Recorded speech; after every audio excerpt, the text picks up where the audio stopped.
లేపాం, మేము అరెస్టులు కాకుండా కాపాడుకున్నాం, కోడికత్తి డ్రామాలు ఆడాం, రాష్ట్రంలో రిసోర్సెస్ అన్ని దోచేసుకున్నాం.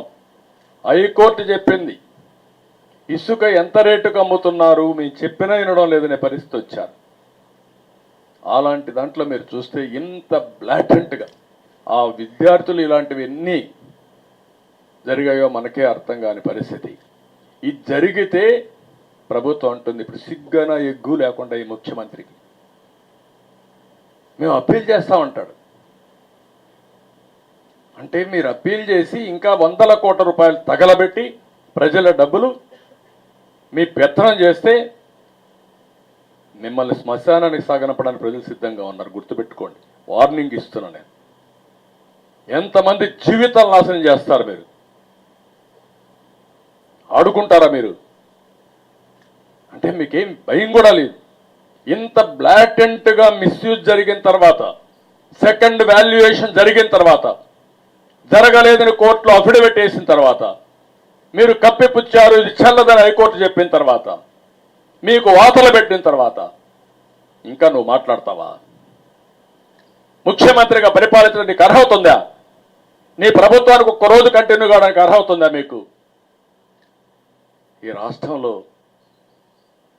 యువత భవిష్యత్తును ఆడుకున్న మీరు, నీచంగా ప్రవర్తించిన మీరు ఇంకా కూడా బుకాయిస్తారా? మీరు ఎవరికి బుకాయిస్తారు అంటే మమ్మల్ని అందరినీ కేసులు పెడతాను బుకాయిస్తారు. అంతే కదా మీరు చేసే పని, తప్పుడు పని. ఇలాంటి దుర్మార్గుల్ని ఏం చేయాలో ఆలోచించాల్సిన అవసరం ఉంది ప్రతి ఒక్కరు కూడా. బాధ ఆవేదనతో చెప్తున్నా. మొన్నే నేను ఇక్కడే మీరు చూశారు, కళలకు రెక్కలనే కార్యక్రమాన్ని ప్రారంభించాం. ఆంధ్రప్రదేశ్లో ఉండే యువత ప్రపంచాన్ని జయించే పరిస్థితికి వచ్చారు. ఆంధ్రప్రదేశ్లో మాత్రం అనునిత్యం బాధతో ఆవేదనతో కుంగి కుసించిపోయే పరిస్థితికి వచ్చారు. అంటే ఇక్కడి నుంచి పారిపోవాలి, ఇక్కడ లేకుండా ఈ రాష్ట్రంలో అప్పుడే వాళ్ళకి భవిష్యత్తు. అంత దుర్మార్గంగా చేసే పరిస్థితికి వచ్చారు. ఇప్పుడు అందుకే మేము కోరుతున్నాం, ఇలాంటి టెయింటెడ్ ఆఫీసర్స్ ఒక్క నిమిషం కూడా ఉండడానికి వీలు లేదు. ఒకటి, ఎవరైతే దీనికి అయ్యారో వాళ్ళందరిపైన కేసులు పెట్టాలి, సిబిఐకి ఇవ్వాలి, వీళ్ళని శిక్షించాలి, సివియర్గా కూడా శిక్షించాలి. ఇది తెలియకుండా జరిగిన టెక్నికల్ పాయింట్ కాదు, తెలిసి డెలిబరేట్గా పిల్లల జీవితాలతో ఆడుకున్న దుర్మార్గుల కథ. వాళ్ళు ఇమ్మీడియట్గా పనిష్ చేయాల్సిన అవసరం ఉంది. జైల్లో పెట్టినా కూడా వాళ్ళ యొక్క బాధ తగ్గదు.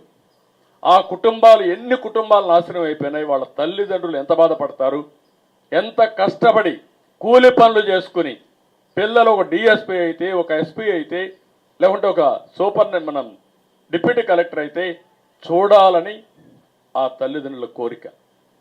వాళ్ళందరూ